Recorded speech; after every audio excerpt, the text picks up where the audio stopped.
WhatsApp पे एक notice आता है जिसमें लिखा रहता है सेक्शन 138। ईएमआई 12 मंथ में करवाई थी, नेक्स्ट ईएमआई था वो बाउंस कर गया और प्रॉब्लम वहां से स्टार्ट होना शुरू हो गया। जब इनका लोन डिसबर्स हुआ था 25,000 का, उसी वक्त इन्होंने प्रोसेसिंग फी नाम पर 1450 रुपए कट कर लिया था। उसका फायदा एम पॉकेट एप्लीकेशन जब इन्होंने लोन रिपेमेंट नहीं किया उस वक्त इसने उठाया। लोन से पहले जिसकी ईएमआई 2364 रुपए थी वो अब बढ़ करके 6000 की हो गई थी। तो तब खराब हुई मोहन की जब उसका तीसरा ईएमआई बाउंस हुआ। एम पॉकेट एक लोन एप्लीकेशन है जो एनबीएफसी से रजिस्टर्ड एप्लीकेशन है जो आपको 500 से लेकर 45,000 तक के लोन आपको प्रोवाइड करती है आपके प्रोफेशन के अकॉर्डिंग। और आपका जो ये इंटरेस्ट लेती है वो 2 से लेकर के 4% पर मंथ लेती है। और इसके जो प्रोसेसिंग फी 50 रुपए से लेकर के 1500 रुपए तक है। आज हम बात करने वाले अपने सब्सक्राइबर के बारे में जिन्होंने एम पॉकेट एप्लीकेशन से लोन लिया था और उसका रिपेमेंट करने में वो लेट हो गए थे, तो उनके साथ क्या क्या हुआ, तो सारी बात इस वीडियो में जानेंगे कि कैसे उन्होंने इसके चंगुल से निकला और क्या क्या स्टेप्स उन्होंने लिया। स्टार्ट करने से पहले आप हमारे अगर चैनल पर नए हैं तो चैनल को सब्सक्राइब और वीडियो को लाइक जरूर करें।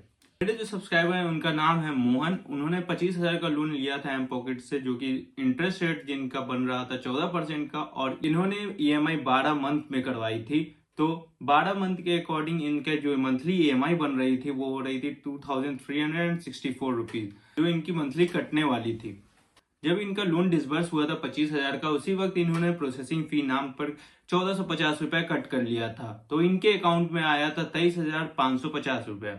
जैसा कि आप लोग देख सकते हैं, लोन डिसबर्स हुआ 25,000 का और कट करके आया 23,550 रुपए। देख सकते हैं यहाँ पे कितना प्रोसेसिंग फी कट हो रहा है और कितना हाई इंटरेस्ट रेट पे लोन दिया जा रहा है। खैर, जब मोहन लोन लेने गए थे तब उस वक्त जो एप्लीकेशन पे जितनी भी परमिशन थी उन्होंने अलाउ कर दी थी, बिना पढ़े कि कौन सी परमिशन उनसे मांगी जा रही है, कौन सी परमिशन उनसे नहीं मांगी जा रही है। बिना पढ़े उन्होंने सारी परमिशन अलाउ कर दी। तो इसका फायदा एम पॉकेट एप्लीकेशन जब इन्होंने लोन रिपेमेंट नहीं किया उस वक्त इसने उठाया।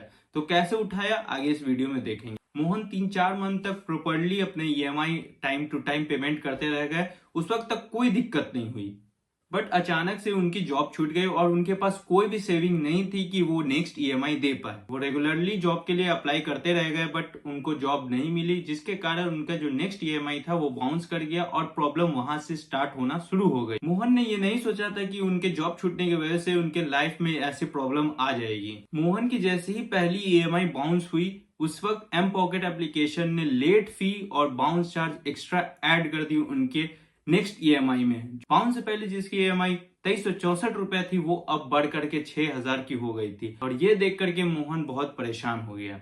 मोहन ने जैसे ही ये देखा उसके होश उड़ गए और उसको कुछ समझ नहीं आ रहा था कि उसके जॉब छूट गया और उसके बाद भी ये लोग ने चार्ज इतना ज्यादा बढ़ा रहा और उसके बाद मोहन करे तो करे क्या। मोहन वैसे ही बहुत ज्यादा परेशान था, उसको कुछ समझ नहीं आ रहा था और ऐसे ऐसे करते करते उसके 2 मंथ बीत गए और 2 ईएमआई बाउंस हो गई।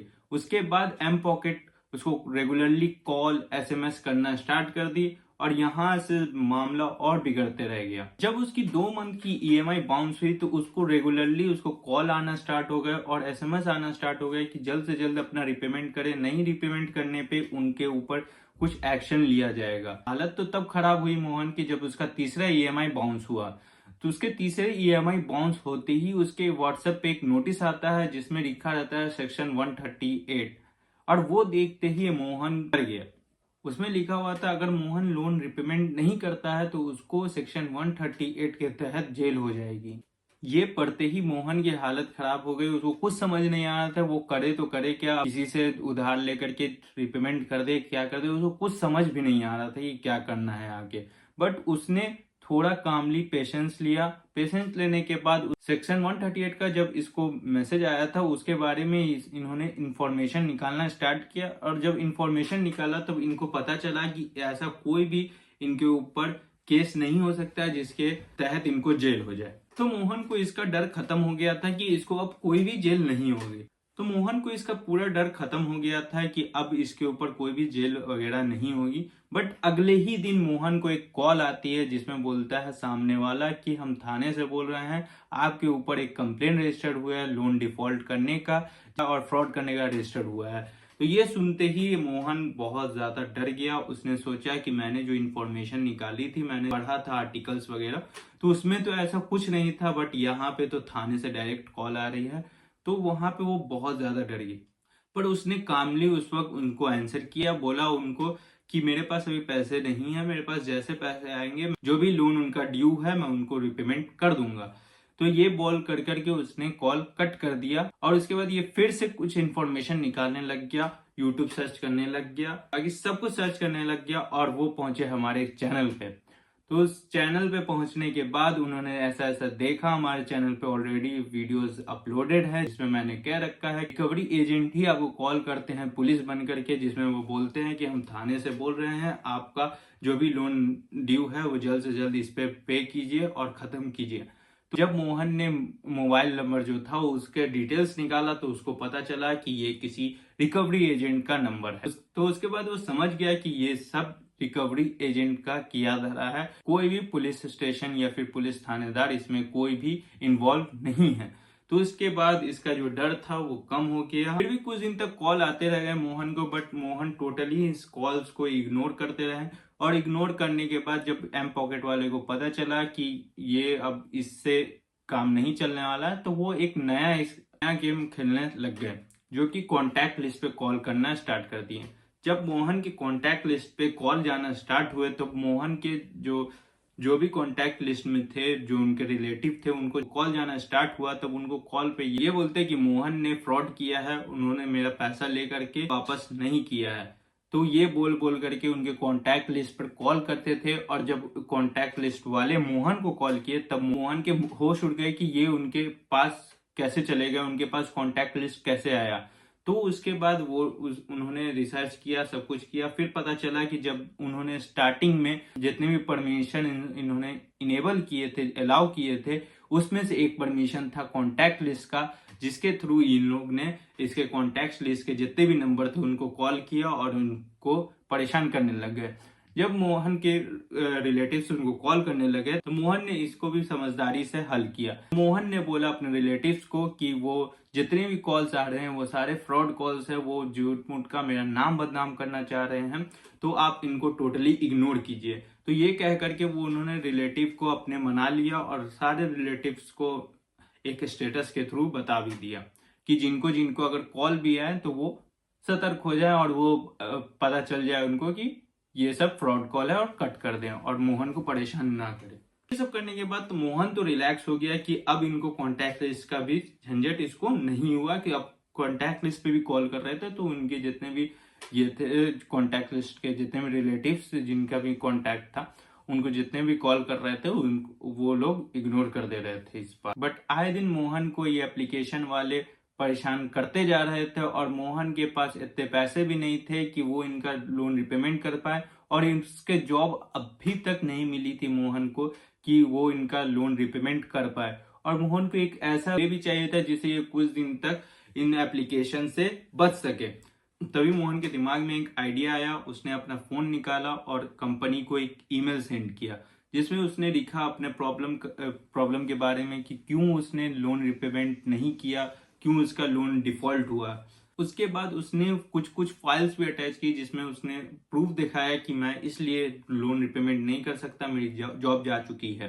उस ईमेल में मोहन ने यह भी लिखा कि मेरे जितने भी चार्जेस, एक्स्ट्रा चार्जेस लगाए गए हैं, बाउंसेस चार्जेस लगाए गए हैं और जितने भी कॉल्स आ रहे हैं, मैसेजेस आ रहे हैं और रिकवरी एजेंट आ रहे हैं, उनको अगले 2 से 3 महीना के लिए बंद कर दिया जाए।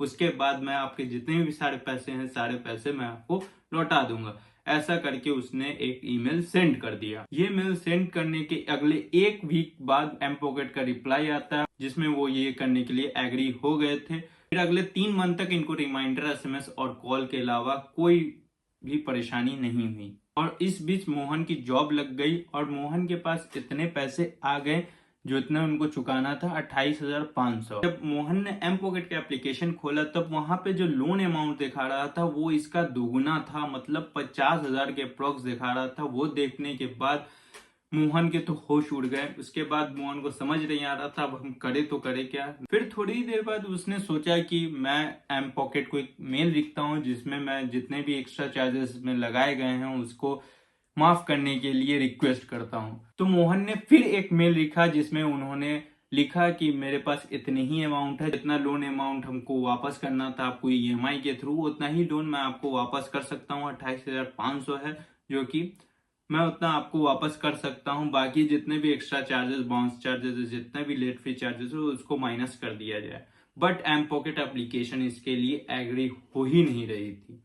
फिर मोहन ने 3-4 बार मेल किया, फिर भी एम पॉकेट एप्लीकेशन इसके लिए एग्री नहीं कर रही थी, वो माइनस करने के लिए तैयार नहीं थी।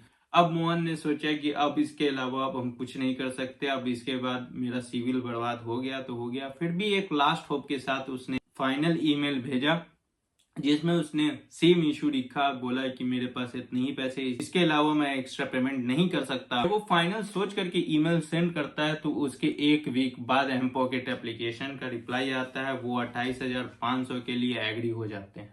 एम पॉकेट एप्लीकेशन पे उसको दिखाने लगे 28,500 ही अमाउंट। तब वहां से उसने पूरा पे कर दिया, मोहन ने पे करके लोन अकाउंट जो था एम पॉकेट का उसको क्लोज कर दिया। यहाँ पे मोहन ने एक चीज अच्छा किया, लोन को सेटल ना करा करके लोन को एकदम जितने अमाउंट थे उस पे ही क्लोज किया। इसका लोन अकाउंट था एम पॉकेट पे, वो क्लोज हो गया फाइनली। सिविल पे इस पे देख कोई भी लोन अब नहीं दिखा रहा, और अब मोहन ट्राई कर रहा है कि उसका सिविल स्कोर इंक्रीज हो जाए। वो अब कैसे इंक्रीज हो सकता है उसको हम अगले वीडियो में बात करेंगे। अगर आप लोग ने भी एम पॉकेट एप्लीकेशन से लोन लिया है तो अगर आप लोग को भी ऐसा कोई इशू आता है तो आप लोग को भी डरने की जरूरत नहीं है, आप लोग के साथ भी कुछ नहीं होने वाला है। बस आप लोग, अगर आप लोगों को कोई भी कमेंट करना हो या फिर कुछ भी पूछना हो तो आप हमारे कमेंट बॉक्स में आकर के पूछ सकते हैं। तब तक के लिए चलते इस वीडियो में, मिलते हैं अगले वीडियो में। धन्यवाद।